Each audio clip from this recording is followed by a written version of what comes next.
All right, I think this is part 4. Which part are we on? I placed the spacers back on here and wiped down my plates. So we're going to slide these back on.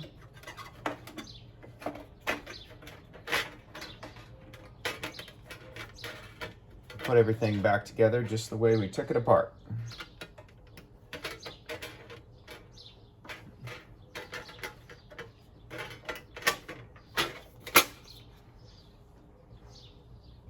Spacers. So that was plate number 1.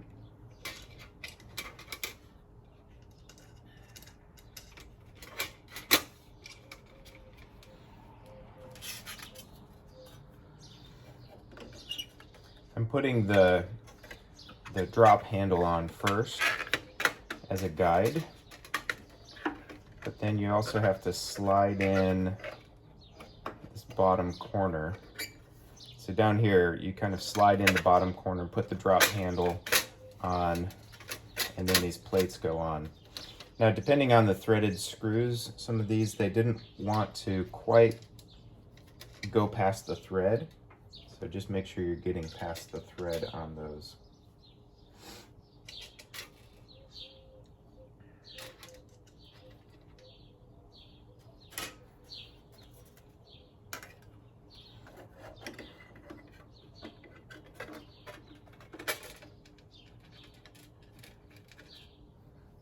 All right, getting close. Number 3. These last few pieces, really, there's not a lot of thread left on these. This is a tight design.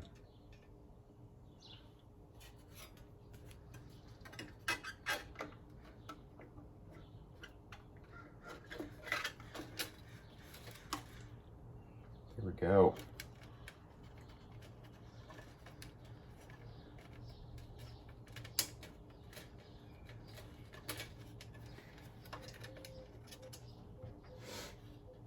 Feel like number 3 should go up. Number 2 go up. There we go.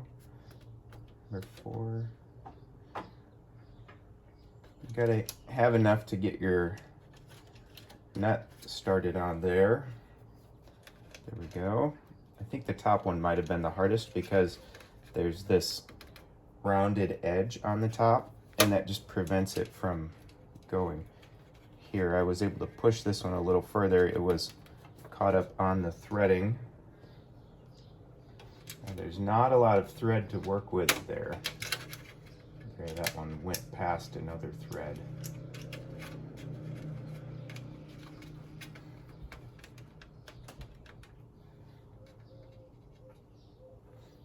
Okay, got that front plate all together. I'm just tightening these with my fingers initially, and they're tightening pretty well. I don't think you need to over tighten these. Just make sure they're not going to fall off when they get warm. You know, when metal warms, it expands. When it cools, contracts. So then things can heat up and move, slightly change.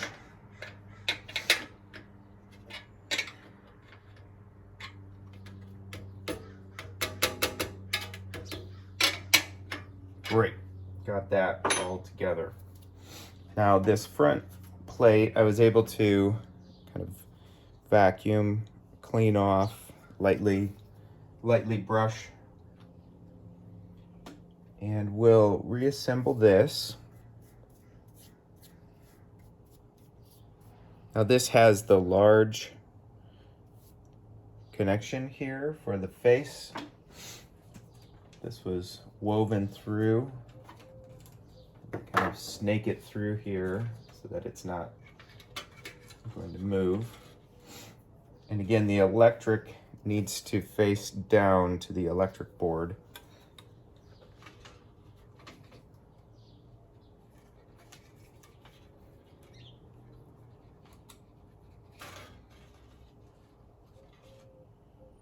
Is that right?